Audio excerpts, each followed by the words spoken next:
It's one of those songs, isn't it? I think if you're from here, it's like you've got all these memories of that song on the telly. But for Harry, my guest today, it was all about just finding Harry Chapin when he was younger across the States. Just a remarkable story. I was encouraging Harry there as he was leaving to get it written down. There's a film in that story, isn't there?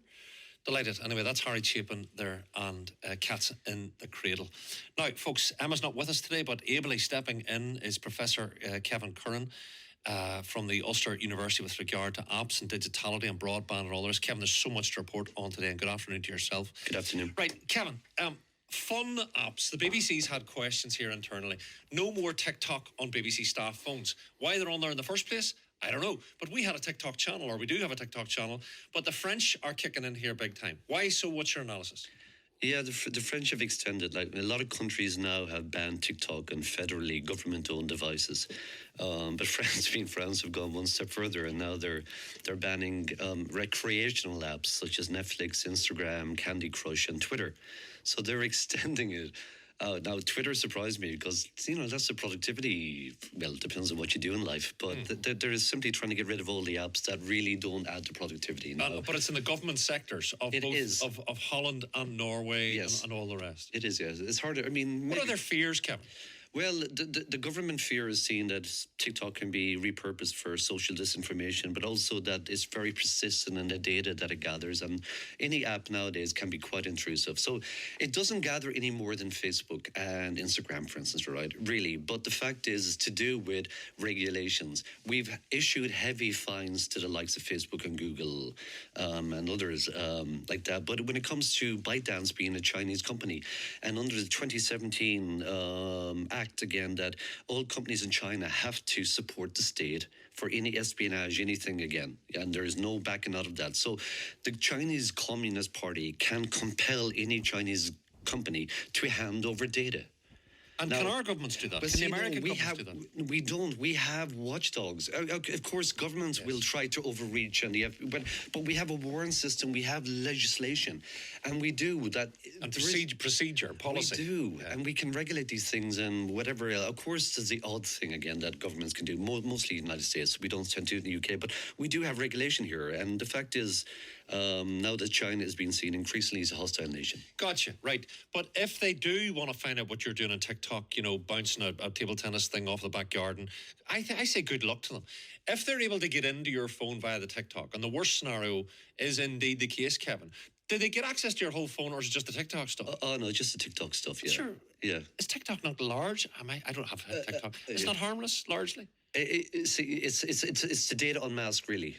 The fact that IP addresses, they could target individuals again, but the average person is not in the fear. But it's the fact that it's become so widely popular. The top 10 apps are always Western, but TikTok has come in there. So therefore, they have the IP address, they have other things, that they can use it. But it really is, it's more seen as the future. In other words, the previous ban we've seen was for Huawei equipment for the 5G network. Now, the 5G network has been delayed because the likes of all the UK, the BTs of this world, they'd all presumed they're going to go ahead. But Huawei was banned because it was seen by a national threat in the future that maybe there's hidden switches that could be turned off if we do go to World War III, and things are ramping up.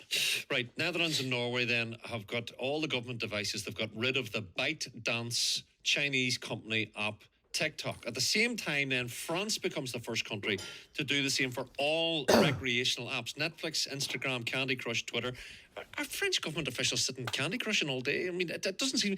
I'm trying to see why it matters in the real world, Kevin. Yeah. Apart from productivity. Generally, most IT departments nowadays have managed devices. In other words, you have to log in, and again, in other words, if it gets missing, we can remotely wipe it. For instance, Ulster University have remote management of devices. Okay, so therefore they can also restrict apps if they want to as well.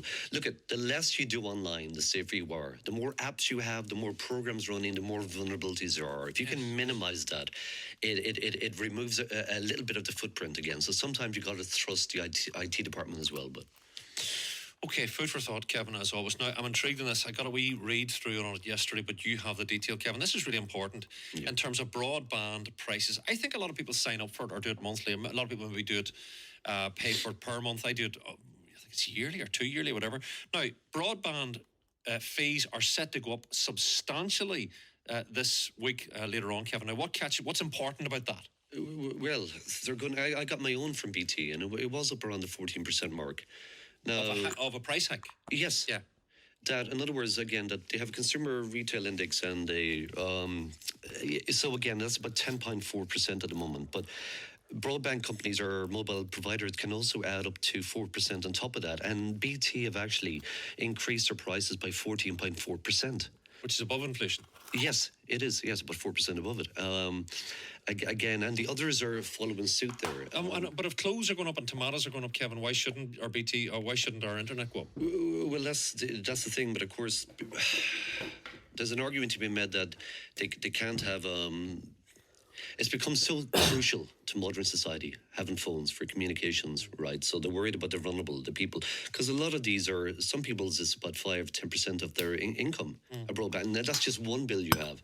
So it's so crucial for everything, for national alerts and everything else. So maybe they shouldn't be allowed to, because they do have profits again. But there is social tariffs on all these networks. And in case people are not aware of that, anyone claiming universal credit, pension credit, employment and support allowance, or a job seekers allowance, or income support, can go to the likes of BT and sign up for these schemes again, these social tariffs, and they're half price. And there's loads in BT, EE, PlusNet, TalkTalk, Vodafone, all do this. Why do we talk about this more? Tell us more. Yeah, I mean, it's available. You got to prove, of course, that you're on one of these schemes. But for £15, for instance, you get 700 minutes on BT, and you get up to 15 megabits again. So a lot of these are 1/3 the price and half the price of the full tariff. And does that download you a movie? It would, yeah. I mean, yeah, it wouldn't suit a power user, and you probably your gaming kids won't thank you if you move to a lower band, but you will save. And again, they don't seem to advertise as much. And you need to be earning 21,000, less than 21,000 a year. That's every pensioner in the country, yeah, probably, and all the rest. Oh, yeah. People don't know about these things, and I never see these offers on the telly, Kevin. No, you don't know.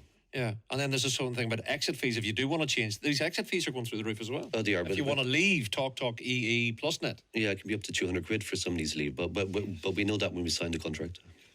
God, you see, we never see this. We never see this, Kevin. Why does it matter that you can get 4G on the moon? I mean, I wouldn't mind 4G in the water side most days.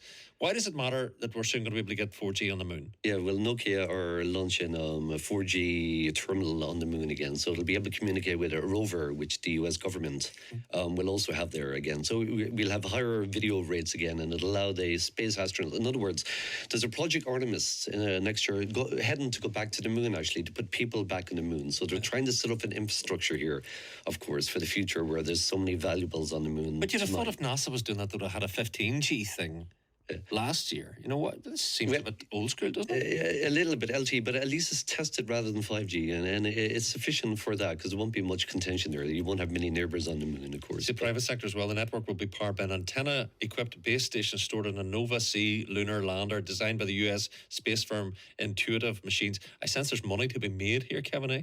Well, there is, yeah, a lot of rare minerals on the moon, but the problem, I mean, we'll never live there. The main problem with the moon is the dust. It gets into everything, no matter, even though obviously these spacesuits are, it really is. That's why you could not live. I lived in I lived beside Ebrington Square for the 5 or 10 years when it was the dust capital of planet Earth, but now they've sorted that out as well. Listen, Kevin, Emma often talks about AI, artificial intelligence, right?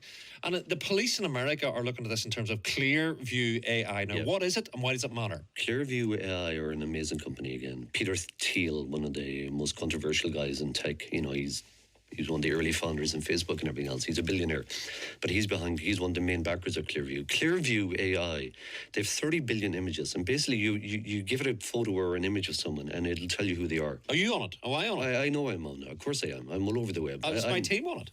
I'd say anyone who's if you who's ever put an image on LinkedIn, on the Facebook, whatever else, been scraped by Clearview AI. Wow. It is an astonishing piece of technology. Now, it's generally, because it's so powerful, it's only given to police and the army, right?